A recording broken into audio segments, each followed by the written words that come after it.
they weren't working together in terms of Steelers defense. Okay. Yeah. So in the first half with the Steelers, we said, man, that those guys had to finish their rushes, right, in terms of getting Deshaun Watson down. When they didn't, he was able to extend plays, makes you have to cover a lot longer. But what he was also doing was, because the Steelers were playing a lot of zone, which we said you do against a guy who can scramble like how Deshaun is, it gave the receivers time to find soft spots in the zone. Oh, yeah. And then a lot of times in the first half in particular, guys weren't exact on their drops. So if you're supposed to drop 1 yard outside the hash, 12 yards deep, they were sitting at 9 yards deep and 2 yards inside the hash. So now you're finding a softer spot.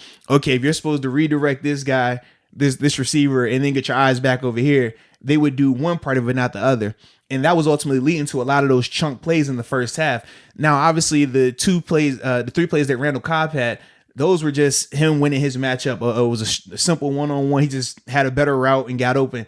Him and Mike Hilton were going at it all day. It was a beautiful matchup to watch. And then obviously the touchdown to Will Fuller was just him beating Steven Nelson on a jump ball. Yeah. But the majority of the first half was the zone coverages, guys not being exact on their drops, and the rush not finishing, not getting home, right?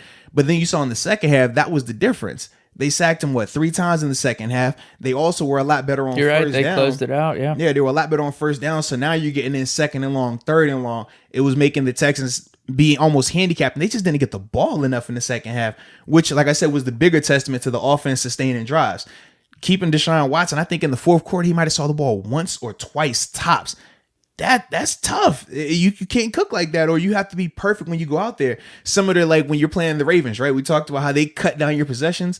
That's what the Steelers were able to do because of the offense sustaining the drives and how it works together like that. And then obviously Mike Hilton having the interception was huge because that killed the drive. I mean, the Texans were moving the ball. Yeah, they were. It was 3rd and 15 though, too. Like the only reason my point is, like, if we just would have batted it down or something, it was incomplete. I think we were getting the ball anyway. We got better field position. Yeah, it was. I'm not trying to knock it. It was great play. My thing was this though. I mean, I like the fact that Mike Hilton finished the play. Terrible throw by Deshaun, though. It was kind of like what we talked about with the Ben play a week ago. He just had enough, dude. Yeah, I think he just had enough. The Ben throw to, was it Deontay Johnson last week where we said, man, if a better DB is in, he probably picks it. It was behind him. This time, you see Deshaun late into the play. He's already scrambled around. And now he's just looking instead of getting rid of the ball or even run out of bounds and then punt, live to fight another play. Yeah, he tries to force it in double coverage. Mike Hilton does his job, catches the ball. Absolutely. Less about the field position, more so about the momentum, though, because at the time that was their best drive in the second half. Because they had carried over from the third quarter all the way into the fourth, and you're like, we got this momentum, we're feeling good, we got some players going together. Even if it ends in a punt, it still feels good. Oh, 100%. And then in a turnover, it just leaves a bad taste in your mouth, and you feel like none of that success counted. And then from there, obviously, the Steelers were able to do what they did from an offensive standpoint. Yeah, bro. That was the one thing about this game. It just felt like this nice complementary football. Offense was complementary. Yeah. Weren't we down big in the first half? Weren't we down? Am I tripping? Or was we not down? What do you mean? What was the score? I don't know. I'm talking, you know. It was like 14-3 at a time. Am I tripping? Or am I missing something here? Yeah, but you already took care of all that. You took care of all the issues there. Because you was like, oh, it's just this complimentary game. We're just chilling. I'm like, bro, at 14-3, I don't know what you were looking at, but everything I looked at was, yo, what the heck is going on, man? This is bad. Like, oh my God. Like, yeah, the sky's falling. And what was that first quarter?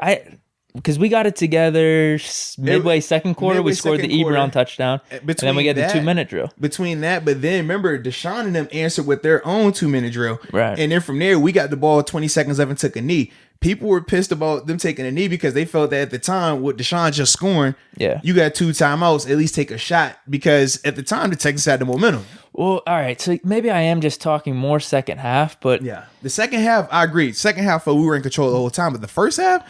Man, the Texans look good. But maybe this goes back to what I was saying. The Texans were cooking a little bit. Deshaun Watson was getting his thing going. But Ben and the offense answered where we got our points up. Yeah. And even though Deshaun scored before halftime, it was still 21-17. The game was still there. We were getting the ball at halftime.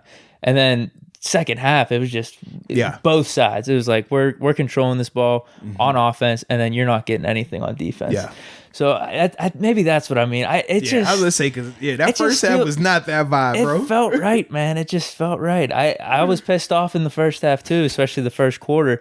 But no, you're right. Because initially I was like, man, this secondary, what the hell's going on? We're Swiss cheese and all this. Yeah. But Deshaun was getting a lot of time, and that's usually a big complaint with cornerbacks and secondary. Yeah. If you can't cover your guy for 7-8 seconds, it's tough. With Rob G in the interview, he even talked about that a little bit in terms of the rush. It makes it so much easier typically on the coverage, but they just weren't. We were there. We were there. Yeah. You're right. It just wasn't finishing, and that's something. Yeah. And we talked about that, though. That's what we definitely said, because with Deshaun, similar to Lamar, similar to Mahomes, their ability, and even Ben, even though he does it in a different way because he's bigger, their ability to extend plays that lets you go to your third progression, or now this guy that wasn't open initially, now he has a chance to break off of his initial route and find a way to get open. As a defender, you hate it because you're like, now, at least if you're running a route, the first 3 seconds, I know the route tree where, okay, if this guy's running a dig, you're not running a dig with him because y'all not gonna have enough space. So you got to be running a vertical or out. I can kind of hedge my bet. After 3 seconds of that, though, now I'm like, shoot, you can run a stop, you can run a right, you can go left, you can go wherever. Like, I'm just chasing you right now. Like, it sucks because you're always going to be a step late. So that was definitely what was going on with Deshaun. And then, like I said, in the second half, because they weren't allowing them to keep scrambling like that, that changed all of that. And that's why I thought, man, they just played a lot better because the calls weren't any different. I thought maybe, okay, I said, well, maybe they blitzed more in the second half. Maybe that's what it was. And it was like, no, they literally kept it consistent. Well, I was going to ask you that because the whole thing is, we must have made some second half adjustments. And always the complaint with Tomlin is Tomlin doesn't make adjustments. He never makes adjustments. But this game, everyone's saying, these adjustments were amazing going in the second half. And me watching the game, I'm not going to notice, adjustments were made or not. All right, we're playing better. But were there adjustments or not? Like, so you didn't see any specific adjustments? From a schematic standpoint, there wasn't adjustments in that. It was just playing better, getting on their P's and Q's. Just doing the details. If we say drop 10 yards, 10 yards deep, a yard outside the hash, those guys were doing that.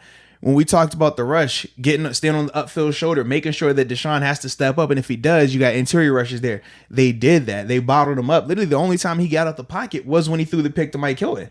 That was the only time he really escaped anything. I think Ola Danny was coming off the right side. I want to say TJ slipped, and then he was able to escape through the front.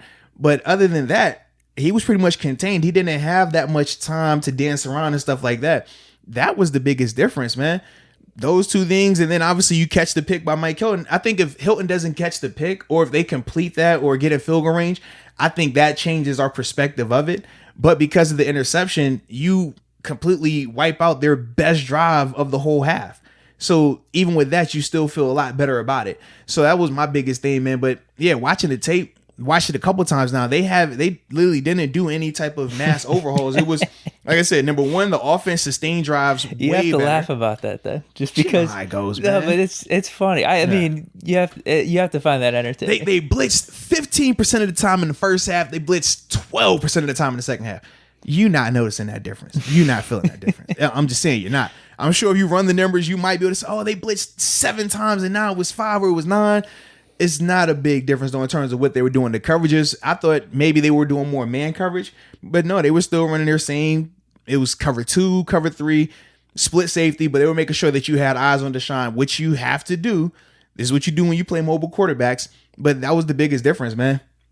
Yeah, and like I said, the Texans, they just didn't have any opportunities, man. That second half, we felt like Stills had the ball the whole time. Dude, man. It was unreal. Yeah, it was beautiful, though. It was awesome. That's a recipe for success, man. Coach Tom always talks about a great defense is one that stays on the sideline a lot, because that means you're either getting a turnover, you're 3 and out, or your offense is having these long drives and makes your life easy.